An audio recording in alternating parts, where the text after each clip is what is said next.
We also included advanced medical directives. Ito yung living will na tinatawag sa US. We are a bit wary of using that term living will kasi parang yung will kasi dito sa Pilipinas, it presupposes that property is going to be transferred to someone. But actually, a living will is simply advanced medical directives where you determine ano ang mangyayari if I cannot make medical decisions for myself. Who will decide? My spouse, my children, anong consensus? Kung marami sila magde-decide, majority, o yung panganay ang bahala, or they have to be unanimous? What kind of procedures am I willing to undergo? Am I willing to undergo surgery? Am I willing to undergo life support? Meron pong mga tao, they do not prefer life support. And in fact, we have had a client who passed away at 100 years old. Mga months before they passed, we assisted them in preparing their advanced medical directives. A month later, when they were hospitalized, it was very, very clear what they wanted. They just wanted to be comfortable.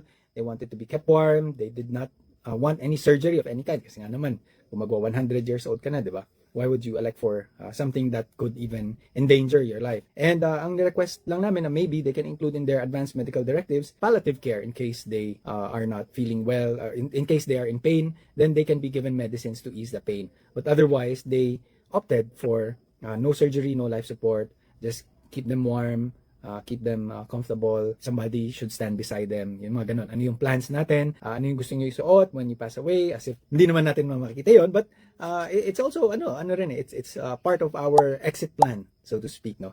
So when we create an estate plan, that is actually our exit plan in the world, so that the people we leave behind, the organizations, the charities or churches are taken care of in accordance with our last wishes.